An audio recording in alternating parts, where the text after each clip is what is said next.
방금 읽은 말씀이 신명기 11장 8절부터 12절까지의 말씀을 본문으로 가나안의 삶을 삽시다. 가나안의 삶을 살아야 한다. 이런 메시지를 가지고 하나님 말씀을 나누기를 바랍니다. 제가 가나안의 삶을 삽시다 그러니까 이걸 요즘에는 좀 다르게 읽는 분도 있더라고요. 가나안, 거꾸로 하면 안 나가. 그 얘기 아닙니다. 절대로. 아무러면 제가 강단에서 그런 말 하겠습니까? 그 진정한 의미의 가나안을 묵상하고 가나안의 삶을 살자, 이런 주제를 가지고 하나님 말씀을 나누도록 하겠습니다. 여러분, 제가 태어나서 제일 먼저 배운 유행가 노래가 하나 있습니다. 거룩한 주일 아침에 이런 자리에서 제가 한 곡 멋들어지게 뽑을 수는 없겠지만 가사가 이래요. 저 푸른 초원 위에 다 아시는군요. 그림 같은 집을 짓고 사랑하는 우리님과 한 100년 살고 싶어. 다 아시는 노래라는 생각이 듭니다. 아마 여러분 가운데는 내 18번인데 이렇게 생각하시는 분도 계실 것 같아요. 근데 여러분, 저 푸른 초원 위에 그림 같은 집을 짓고 산다면 제가 모르겠습니다. 나이를 먹으면서 또 점점 때가 묻고 굉장히 현실적인 사람이 되어 가기 때문에 그런지는 모르겠는데, 정말로 저 푸른 초원 위에 집을 지으면 그게 그림처럼 달콤하게 느껴질 수 있을까? 살아보면 그럴까? 그런 생각이 들어요. 여러분 생각해 보십시오. 저 푸른 초원 위에 집이 하나 있습니다. 그 집에 솔직히 수도는 연결됐을까요? 저 아랫마을까지 물 길러 계속 왔다 갔다 해야 되는 겁니다. 가스는 또 어떻고요? 불이 없으니까 불 한번 지피려면 계속 장작을 패야 하는 겁니다. 아주 불편할 거예요. 전기도 안 들어올 테니까 굉장히 답답할 겁니다. 뭐 그냥 캠핑 왔다 생각할 수도 있겠지만 그것도 그냥 한두 번이지. 여러분, 허구한 날 그런 캠핑 생활 한다면 얼마나 몸이 힘들고 지치겠어요. 제가 캠핑에 관심이 좀 생겼습니다. 한 번도 안 가봤는데 그냥 관심만 생겼어요. 그런데 그 캠핑을 많이 다니시는 분 얘기를 들어보니까 그런 분도 한 번 다녀오면 한 2, 3일은 끙끙 앓는다고 하더라고요. 쉬운 일이 아닌 겁니다. 객관적으로 볼 때 저 푸른 초원 위에 지은 집, 그건 결코 그림같이 행복하게 느껴지지는 않는다는 것을 생각해 보게 돼요. 하지만 여러분, 그럼에도 불구하고 저 푸른 초원 위에 지은 집이 그림 같을 수 있는 이유가 뭐겠습니까? 그건 사랑하는 우리님과 함께 있기 때문에 그런 거예요. 사랑하는 님과 함께라면 그럼 그 물 좀 기르면 어떻고, 전기 좀 안 들어오면 어떻겠어요? 불 떼느라고 힘들더라도 그것 자체가 행복으로 느껴지게 될 거라는 겁니다. 사랑하는 사람과 함께하는 생활이 너무나도 좋기 때문에 그래서 노래하는 것 아니겠습니까? 한 100년 살고 싶다. 사랑하는 여러분, 이스라엘 백성들에게 있어서 이 가나안이 그와 같은 땅이라는 생각을 해보게 돼요. 성경은 계속 그걸 말씀하고 있습니다. 이스라엘에게 있어서 가나안은 저 푸른 초원 위에 지은 그림 같은 집이다라는 것을 성경은 계속해서 말씀해주고 있는 거예요. 여러분, 가나안은 어떤 땅입니까? 성경은 가나안을 가리켜서 젖과 꿀이 흐르는 이라는 형용사를 붙여서 설명해요. 가나안은 젖과 꿀이 흐르는 땅이다라고 말씀하고 있습니다. 젖과 꿀이 흐른다. 이건 좋다는 의미예요. 좋다는 말을 샬롬이라고 얘기합니다. 그런 의미에서 가나안은 샬롬을 누리는 땅이다라고 말하고 있는 것입니다. 성경에서. 하지만 여러분, 객관적으로 냉정하게 그 가나안 땅, 저 팔레스타인, 중동에 있는 그 가나안 땅을 살펴보면 사실 가나안은 결코 젖과 꿀이 흐르는 샬롬의 땅이라고 말할 수는 없습니다. 우선은요, 그 땅은 비가 많이 오지 않는다고 그래요. 그렇다고 큰 강 옆에 있어서 뭐 농사를 지을 때 비가 오지 않으면 강물을 끌어다가 농가밭에 댈 수 있는 그런 넓은 큰 수원을 갖고 있는 것도 아닙니다. 기껏해야 있다는 게 요단강 정도인데, 성지순례 다녀오신 분들 얘기 들어보면 요단강은 물이 별로 없는 강이라고 하더라고요.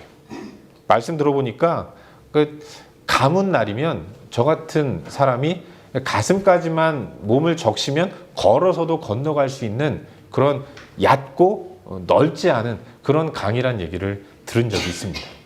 물론 1년 중 물이 풍부해서 범접할 수 없는 때도 있다고 해요. 여호수아서에도 등장을 하는데 모맥을 거두는 시기, 이때만큼은 헐몬산의 이 만년설로 비춰지는 이슬이 계속 흘러내려서 이 요단강으로 쌓입니다. 그러면 그때만큼은 그 작은 얕은 요단강도 물이 범람할 만큼 굉장한 위세를 떨치는 거죠. 1927년에 실제로 그 땅 가운데서 홍수가 나는 일도 있었다고 합니다. 하지만 이게 늘 있는 것이 아니에요. 얼마나 귀한 일이면 뉴스거리가 됐겠습니까? 가나안은 솔직히 객관적으로 보면 별로 그렇게 물이 풍부하고 잘 살 수 있을 만한 그런 곳은 아니었다는 겁니다. 여러분 생각해 보십시오. 이스라엘이 애굽에서 나와 광야를 지나서 가나안으로 들어갈 때 하나님은 저들로 하여금 너희는 이제 가나안으로 들어가면 농사를 지어 먹고 사는 정착민이 되도록 만들어 주겠다. 하나님이 말씀하셨어요. 여러분 이스라엘은 가나안에서 농사를 짓고 살아야 했던 사람들입니다. 그렇다면 농사 지으려면 물이 풍부해야 하지 않겠습니까? 그래야 땅이 비옥해지고 그래서 소출이 많이 수확이 되어야 풍성하게 등따숩고 배부른 그런 행복한 삶을 살아갈 수 있는 거예요. 그런데 하나님이 그렇게 농사 잘 짓고 배부르게 해주겠다고 말씀하시면서 그들의 손 붙들고 이끌어 들어간 곳이 가나안이었다는 겁니다. 비 안 오는 땅, 물 별로 없는 땅, 그런 땅이었던 거예요. 더더군다나 여러분 이스라엘의 수도 도읍이 어디입니까? 예루살렘이잖아요. 이 예루살렘은 특별히 연간 강수량이 굉장히 낮은 지역이라고 하더라고요. 이스라엘의 수도이고 무엇보다도 하나님의 집인 성전이 세워져 있는 예루살렘이 이 정도라면 다른 땅은 말해 뭐 하겠습니까? 비가 와야 농사를 지어서 먹고 살 수 있는데, 그래서 그 농사 짓기 위해서 그들은 비를 기다려야 했던 것입니다. 하늘에서 비가 내리지 않으면 쫄딱 굶어 죽을 수밖에 없는 땅, 천수담 농사. 내가 아무리 노력해도 아무리 땀 흘려 애를 써도 하늘이 닫히고 비가 내리지 않으면 다 굶어 죽는 거예요. 성경에도 나오지 않습니까? 엘리야 시대에 3년 6개월 동안 가뭄이 들었어요. 비가 안 내린 겁니다. 그럼 모든 사람들이 다 굶어 죽었어요. 어느 과부도 이제 남은 기름 하나 가지고 자식과 함께 밥 지어 먹고 그리고 이제 죽어야겠다 생각하는 그런 삶을 살 수밖에 없는 땅. 그게 바로 하나님이 자기 백성 삼으신 이스라엘을 손잡고 들어가신 가나안 땅이었다는 거죠. 또 있어요. 그 땅은 안전하지도 않았습니다. 굉장히 불안한 땅이었어요. 우리가 그동안 예레미야서 말씀을 새벽마다 묵상했는데 그때도 자주 말씀드렸지만 가나안 지역은요, 전통적으로 애굽으로 대표되는 남방 세력이 북쪽으로 진출할 때, 그리고 아수르 바벨론으로 대표되는 북방 세력이 남쪽으로 내려올 때 항상 북방 세력과 남방 세력이 만나는 지역, 북쪽과 남쪽이 서로 위로 아래로 내려가고 올라갈 때 만나는 지역이 가나안 지역이었습니다. 딱 중간 지역인 거예요. 거기서 그들이 뭐 쎄쎄쎄하고 놀겠습니까? 싸우는 거예요. 가나안은 항상 수시로 전쟁터로 변할 수 있는 땅이었던 겁니다. 그러니 평화가 임할 틈이 있겠습니까? 그게 가나안이었던 거죠. 보세요. 비가 많이 오지 않는 땅입니다. 물도 별로 없는 지역이에요. 그렇다고 해서 별천지와 같은 곳이어서 외부세의 침입을 전혀 받지 않는 철의 요새가 있는 그런 편안하고 안전한 땅도 아닌 겁니다. 그런 땅이 가나안이고 보면 그런 땅을 가리켜서 젖과 꿀이 흐르는 땅이다 라고 얘기한다면 솔직히 이건 사기 아니겠습니까? 그렇게 말하기엔 굉장히 민망한 그런 땅이 가나안이라는 거죠. 하지만 여러분, 하나님은 그 땅을 가리켜서 젖과 꿀이 흐르는 땅이다라고 말씀하셨어요. 객관적으로 볼 때 결코 인정할 수는 없는 악조건들 뿐이지만 그럼에도 불구하고 하나님은 이스라엘 백성들을 자기 백성으로 삼으신 이후에 친히 그들을 애굽에서 나오게 하셨고 가나안으로 데리고 들어가시면서 그 땅을 샬롬의 땅, 가나안 땅, 젖과 꿀이 흐르는 진정한 평안과 샬롬을 누릴 수 있는 땅이다라고 말씀하셨다는 것입니다. 하나님이 뭘 모르셔서 그랬을까요? 하나님도 다 아시는 거죠. 하나님도 그 땅에 비 안 온다는 것, 그 땅에 물 없다는 것, 그 땅은 항상 수시로 전쟁터로 바뀔 수 있다는 걸 아시는 분이셨습니다. 그럼에도 불구하고 그 땅을 가리켜서 그 땅은 젖과 꿀이는 좋은 땅이기 때문에 내가 다른 민족 안 주고 내가 택한 너희에게 주겠다. 이 땅은 네 땅이야. 하나님 말씀하셨어요. 그렇다면 여러분, 전능하신 하나님이 그렇게 말씀하셨다면 이게 뭘 의미하는 거겠습니까? 결국 이건 약속이라는 거예요. 하나님이 그렇게 만들어 주시겠다고 약속하시는 겁니다. 비록 객관적으로 바라볼 때는 악조건뿐이지만, 비도 안 오고 물도 없고 그래서 농사 짓기도 어렵지만, 늘 전쟁의 위협이 끊이지 않는 그런 땅이지만, 그럼에도 불구하고 내가 그 땅으로 너희를 들어가게 해서 내가 너를 지켜주고 보호하면서 너로 하여금 샬롬을 누릴 수 있도록 만들어 주겠다. 하나님의 위대한 약속이 젖과 꿀이 흐르는 땅 가나안이라는 문구 가운데 들어있다는 것을 우리는 알아야 하는 것입니다. 여러분, 하나님은 이스라엘 백성들에게 약속하셨습니다. 그리고 하나님은 약속에 신실하신 분이에요. 하나님이 얼마나 약속에 신실하신 분이신가를 하나님은 이미 지난 광야 40년 시간들 동안 친히 증명해 내셨다는 겁니다. 무려 200만이 넘는 엄청난 이스라엘 백성들을 다 이끌고 안전하게, 그야말로 아무것도 없어서 방향 감각도 잃어가지고 그냥 광야에서 다 죽을 수밖에 없었을 텐데, 그럼에도 불구하고 그들을 40년 동안 잘 인도해서 목적지인 가나안으로 들어가게 하셨다는 것입니다. 그리고 그 땅을 다 차지하게 하신 분, 그분이 바로 하나님이라는 거예요. 이 일로 인해서 하나님은 당신의 약속을 지키시는 신실한 분이라는 것을 증명해 내셨습니다. 여러분, 광야 40년 동안요, 이스라엘은 그들 중 누구도 한 사람도 옷이 해지는 사람이 없었습니다. 발이 부르트는 사람이 없었어요. 배 곪는 사람이 없었다는 겁니다.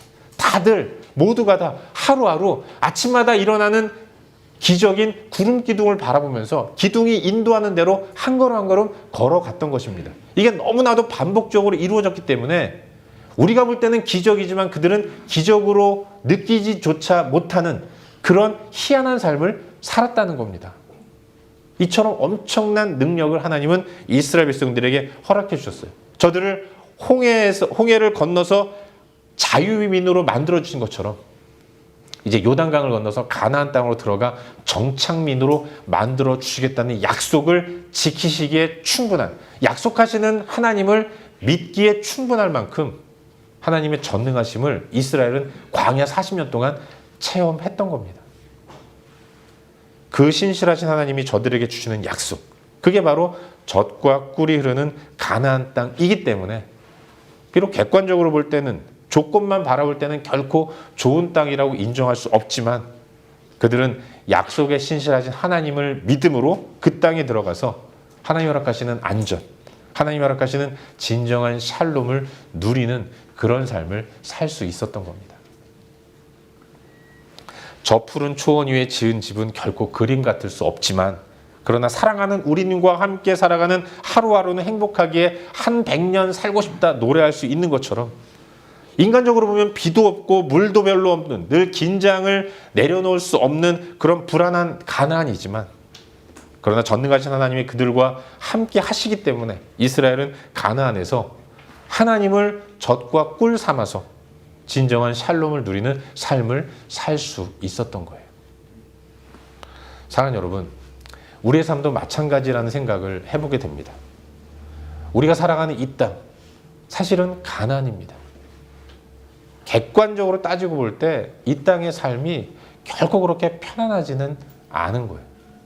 제가 전에도 말씀드렸는지 모르겠는데, 제가 그 중고등부 교사를 할 때 아이들을 데리고 수련회를 갔습니다. 한국에 있을 때. 근데 아이들이 3, 4, 5 모여서 게임을 해요. 어떤 게임을 하냐면 아이 재밌다 게임입니다. 그거 아세요, 여러분? 이렇게 손을 잡고 쎄쎄쎄 하고 아이 재밌다, 아이 재밌다. 웃으면 지는 거예요.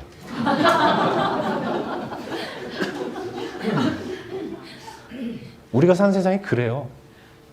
뭐 그렇게 좋은 일이 많이 있습니까? 뻥뻥 터지는 일, 감당하기 어려운 일, 수만 번 쉬었다 하면 또 어디서 어떤 일이 벌어질지 모르는 게 이 땅 아니겠습니까? 이럴 줄 몰랐죠. 이런 거 싫어서 예수 한번 믿어보면 잘 되지 않을까? 구원받으면 괜찮지 않을까? 그런 생각에 하나님을 믿고 교회로 나왔는데 별로 그런 일 없는 것 같습니다. 우린 기대했죠. 내가 예수를 믿으면 전능하신 하나님이 내 삶 가운데 역사하셔서 매일매일이 그야말로 기적을 만들어 주실 것이다.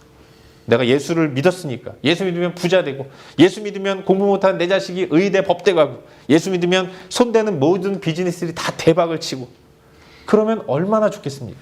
이거 기대하면서 하나님 앞으로 나왔는데, 하지만 실제 우리의 삶을 돌아보면 결코 그렇지 않은 경우가 훨씬 더 많다는 거예요. 오히려 어떤 분들은 예수 믿고 문제가 해결되는 게 아니라 더 꼬인 분도 있다고 얘기하는 분들도 계세요. 힘들지만 순종했는데 더 어려운 일이 있어가지고 내가 계속 믿어야 되나 말아야 되나 고민하는 분들도 사실은 있는 겁니다. 저도 그런 일이 있었어요. 제가 2005년도에 한동안 집에서 집사람 하는 생활을 했거든요. 저는 교회에서 파트타임으로 청년부와 맞는 목사를 하면서 아내를 삶의 현장으로 일터로 내몬 아주 잔인한 남편의 생활을 한 적이 있습니다. 그때는요, 아침에 아내가 출근을 합니다. 아내 출근시키면 아이를 깨워요. 그래서 아침 먹입니다. 그리고 머리를 묶어줘요. 제가 머리를 잘 묶지는 못해요. 그래서 항상 하나로만 묶는데 저희 아이가 2005년이면 3살 반이었거든요. 3살 반짜리 그 어린아이가 아빠가 묶어주는 걸 싫어하지 않고 당당하게 유치원을 가더라고요. 그랬던 애가 이제는 22살이 돼가지고 엄마보다 더 아빠를 잘 챙기는 훌륭한 딸이 됐습니다. 근데 여러분, 그 아이 밥 먹이고 옷 입히고 머리 빗겨주고 그리고 나서 아이 손잡고 그리고 유치원을 가요. 어린이집 데려다 주고 그리고 전 집에 와서 뭐합니까? 설거지하죠. 그리고 세탁기 돌리고 열심히 집안 청소합니다. 구석구석. 그때는 백큐음도 없어서 그냥 빗자루 막 쓸고 걸레 가지고 막 바닥을 문지르면서 열심히 청소해요. 저 그때 알았습니다. 집안일은 해도 티가 안 난다.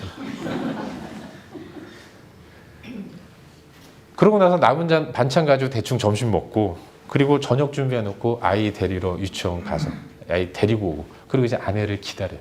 아내 데리고 이제 아내와 함께 세 식구가 저녁을 먹는 거죠. 그런 생활을 했습니다. 여러분 솔직히 저 가정적인 사람 아니거든요.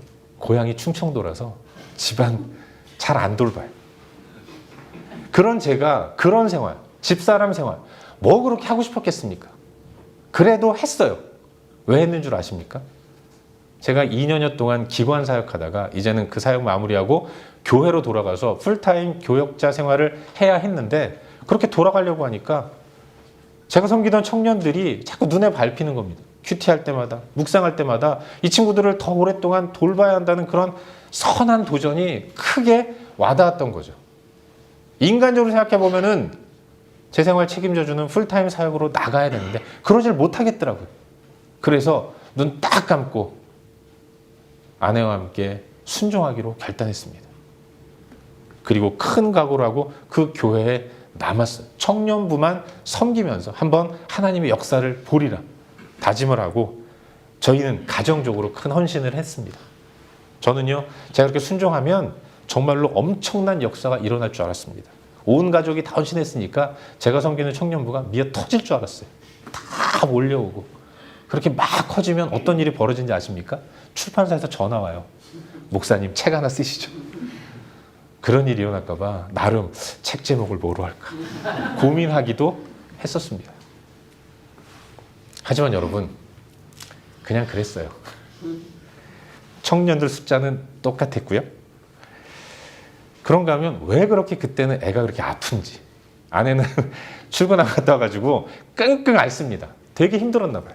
그런 걸 보면 마음이 계속 아파요. 그러면서 자괴감도 일어나죠. 내가 이러려고 헌신했나? 이런 생각도 들어요. 그거 내 생각이야. 내가 괜히 어디 가야 되는데 남았구나. 이런 생각이 조금씩 일어났던 거죠. 하지만 여러분 객관적으로 볼 때는 그렇게 불편하고 힘든 좋은 삶이 아니었지만 그래도 제 인생을 돌아보면 어떤 의미에서는 그때가 굉장히 그립다는 생각을 해보게 됩니다. 의지할 게 하나님밖에 없었어요. 기도밖에 할 게 없는 겁니다. 제가 뭘 할 수 있겠습니까? 기도하는 거죠. 묵상하는 것 말고는 할 게 없으니까 기도하고 정말로 열심히 큐티하는데 그때마다 하나님이 저를 격려하시는 것 같아요. 사랑을 느끼도록 만들어주시는 겁니다. 그런가 하면 세 식구 솔직히 행복했습니다. 저희 집 올라갈 때는 시장통이 있었는데 그냥 안에 이렇게 기다렸다가 버스 정류장에서 셋이서 집으로 올라가면서 그 조그맣게 파는 그 어묵집, 오뎅 그거 먹으면서 행복했어요. 그러고 가면 수요 예배 끝나고 집에 갈 때 가끔씩 그 시장통에 1인분에 3,500원 삼겹살 3,500원 하는 집이 있었거든요. 거기 들어가서 뭐 1인분은 좀 미안하니까 2인분 시켜 먹으면서 그렇게 행복하게 즐겁게 밥을 먹었던 기억도 있고 감사의 기도를 올려드릴 수 있었던 거죠. 삶은 퍽퍽했는데 그냥 돌아보면 영적으로는 참 행복하고 풍성하고 좋은 그런 시간들이었다는 것입니다. 그 시간이 저에게는 저 푸른 초원 위에 지은 그림 같은 집이었고 젖과 꿀이 흐르는 가나안의 시간이었다는 사실을 고백하지 않을 수 없는 거죠. 많은 영적 추억이 그때 만들어졌다는 것을 돌아보게 되는 거예요. 사랑하는 여러분, 저는 이 시대를 사는 저와 여러분, 우리가 영적으로 가나안의 삶을 살아갈 수 있기를 주의 이름으로 축원합니다. 어제와 같은 오늘을 사는 그런 삶의 모습이 아니라 매일매일 하나님의 인도하심을 느끼고 경험하는, 아침마다 일어나서 말씀을 묵상할 때마다 오늘은 나에게 어떤 말씀을 주실까 기대하고, 기도할 때 하나님이 어떻게 역사하시는지를 계속해서 묵상하면서 관찰하고 살피는, 그래서 응답된 것이 있다면, 깨달아지는 것이 있다면 하나님께 감사하면서 영광과 찬양을 올려드리는, 여러분 그게 가나안의 삶인 겁니다. 젖과 꿀이 돈이 아닌 겁니다. 건강이 아니고 자녀들 잘 되는 게 아니라 하나님인 거예요. 하나님의 영광이 느껴지는 가운데, 하나님이 내 삶에 역사하시는 것들을 경험하는 가운데 하나님 한 분만으로 만족하는, 정말로 시편 23편에서 다윗이 고백했던 것처럼 여호와는 나의 목자시니 내게 부족함이 없습니다. 이와 같은 고백이 내 입술 가운데서 정말로 터져나오는 삶, 여러분 그게 가나안의 삶이고 그게 젖과 꿀이 흐르는 삶이라는 사실, 우린 그걸 고백하며 나아가야 하는 것입니다. 저는 제가 지금 목표하는 이 시간들이 그런 가나안의 시간이 될 수 있기를 바랍니다. 가끔씩 들어요, 이런 생각이. 솔직히 제가 여러분들을 어떤 능력으로 섬기고 또 이끌어갈 수 있겠습니까? 여러분보다 제가 뭐 나이가 많습니까? 그렇다고 돈이 많아요? 어떤 목사님들 영어를 잘해서 여러분의 삶을 아주 실제적으로 도와주는 분들도 계시라는데 저는 아시다시피 그러지도 못하지 않습니까? 이민 경력도 짧아요. 이런 모습밖에 안 되는 저. 그래서 저는 기도하는 겁니다. 부족하지만 그래도 부족한 대로 이 목회를 사명이니까 해야 하는 거잖아요. 어떻게 하겠습니까? 그래서 엎드리는 거죠. 숙제와도 같은 목회를 그럼에도 불구하고 해야 하기 때문에 할 수 있는 거 기도밖에 없어서 그냥 기도하는 겁니다. 근데 참 감사한 건 기도할 때 하나님이 응답해 주신 것들을 종종 경험해. 성도들부터 사랑도 받게 하시고요. 도전할 때 깨닫고 돌이켰다는 분도 있습니다. 신방 가서 기도하고 돌아왔더니 전화 와가지고 문제가 해결됐다고, 하나님께 감사하며, 목사님께 감사하며, 이런 전화도 가끔은 받습니다. 매일 그러면 좋겠는데 아주 가끔 받아요. 그때 제 마음 가운데 하나님의 위로와 격려를 경험하게 되는 거죠. 이처럼 하나님을 경험하는 삶, 여러분 그게 가나안의 삶인 거예요. 저는 우리 시드니 우리는교회 이제 새롭게 준비되는 예배당, 소강당, 이것도 그런 가나안의 모습을 갖고 나아갈 수 있기를 바랍니다. 우리 안에 새롭게 만들어지는 그 강당에서 여러분 모두가 많은 기도의 체험을 하실 수 있었으면 좋겠습니다. 그곳에서 우리는 예배할 겁니다. 소그룹 모임을 할 거예요. 여러 교제를 할 겁니다. 성경을 공부하고 계속해서 기도할 겁니다. 새벽 기도, 수요일 저녁에 기도해, 토요일 아침에 기도해, 주일 일부 예배, 중고등부 예배, 여러 모습의 예배를 드리면서 기도하고 교제하고 찬양하고 엎드려 부르짖는 그런 시간들을 가질 텐데, 열려있는 공간에 수시로 왔다 갔다 하면서 그냥 들르세요. 그래서 기도하고 가시기를 바랍니다. 문제를 끌어안고 이 문제 때문에 전전긍긍하고 밤잠 못 자는 것이 아니라 밤에 좀 일찍 일어나서 교회 나오시면 얼마나 좋겠습니까? 그래서 기도하고, 전요 새벽 4시에 목사님 문 열어주세요 기도하는 전화하는 분도 좀 계셨으면 좋겠습니다. 그래서 저도 주섬주섬 옷 입고 교회 좀 가는 이런 역사가 있겠죠. 그런 일이 있었으면 좋겠어요. 정말로 그곳에서 수시로 하나님 앞에 나와 엎드려 기도하는 가운데 그 예배실이 우리에게 그야말로 저 푸른 초원 위에 그림 같은 집이 될 수 있기를 바라고 젖과 꿀이 흐르는 가나안 땅이 될 수 있기를 바랍니다. 그러라고 하나님이 우리에게 그 땅을, 그 공간을 허락해 주셨는 줄 믿어요. 바라기는 천국 가는 그날까지 우리의 모든 삶이 샬롬의 시간, 젖과 꿀이 흐르는 가나안의 시간이 될 수 있기를 주의 이름으로 축원합니다. 다른 어떤 것보다도 영적인 추억을 많이 만들어 가기를 바라요. 기억하십시오. 오늘 묵상하는 신명기 11장 12절 마지막 부분을 보세요. 여호와의 눈이 항상 그 위에 있느니라. 하나님의 불꽃 같은 눈, 우리를 보호하시고 우리를 지키시며 우리를 인도하시는 여호와의 눈이 항상 우리 가운데 있다는 것, 이걸 느끼면서 객관적으로 있는 여호와의 눈이 내 삶 가운데, 내 마음 가운데 느껴지는 가운데 그 하나님 앞에 엎드리고 예배하고 하나님 안에서 새로운 꿈을 꾸고, 그 꿈은 세상이 갖고 있는 꿈이 아니라 하나님이 허락하시는 꿈이 되어서 우리를 통해서 하나님의 영광이 드러나는 그런 삶을 살 수 있다면 여러분, 그것만큼 영광되고 기쁜 일이 어디 있겠어요? 그런 삶이 될 수 있기 바랍니다. 문제 앞에 하나님을 찾아요. 기쁜 일이 있을 때 그것이 하나님이 허락하신 것이라고 믿으면서 하나님께 감사의 찬양을 올려드립니다. 이게 진정한 신앙생활 아니겠어요? 그런 우리의 한 시대의 믿음의 삶이 될 수 있기를 바랍니다. 그러다가 기쁨으로 주님 부르실 때 천국 가서 이렇게 살다 왔습니다. 하나님 앞에 감사의 또 찬양을 올려드리는 그런 삶이 성도의 삶이라고 믿어요.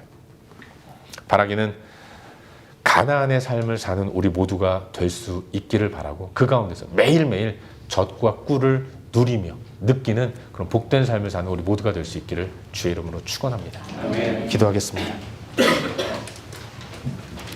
우리 함께 기도할 때에 주신 말씀 붙들고 기도하기로 하는데, 하나님, 우리의 삶 가운데 주의 은혜를 베풀어 주십시오.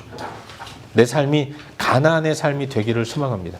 매 순간 하나님의 역사하심을 경험하고 느끼는 그런 삶이 될 수 있기를 소망합니다. 이 시간 말씀 기억하면서 하나님 앞에 간절한 마음으로 기도하며 나아가겠습니다. 함께 기도합시다. 참 좋으신 아버지 하나님, 하나님의 은혜가 내 마음 가운데 차고 넘치기로 원합니다. 하나님의 사랑이 내 마음 가운데 차고 넘치기로 원합니다. 주의 은혜가 내 마음 가운데 차고 넘쳐서 내 삶이, 내 시간이, 내 인생이 정말로 가나안의 삶이 될 수 있도록 인도하여 주옵소서. 존귀하신 하나님을 온전히 의지하고 바라보는 가운데 내 삶을 어떻게 주도하시는지, 어떻게 역사하시는지를 목격하고 느끼는 가운데 오직 하나님께만 영광 돌리는 은혜의 삶을 살아갈 수 있도록 인도하여 주옵소서. 하나님으로 만족하는 삶을 살기로 합니다. 지치고 낭망하며 실망할 때마다 하나님이 내 손 붙들고 일으켜 주시는 것들을 경험하게 인도하여 주옵소서. 기쁜 일이 있을 때 하나님이 허락하신 사실을 고백하면서 찬양하게 하시고, 문제를 만날 때마다 다른 어떤 곳에서 문제 해결하려고 하는 것이 아니라 하나님께 엎드리는 가운데 하나님이 해결해 주신 것들을 경험하는 믿음의 삶을 살아갈 수 있도록 인도하시옵소서. 그와 같은 온전한 삶이 우리 가운데 이루어질 수 있도록 주님 역사하여 주시옵소서. 은혜를 베풀어 주시옵소서. 인도해 주시옵소서.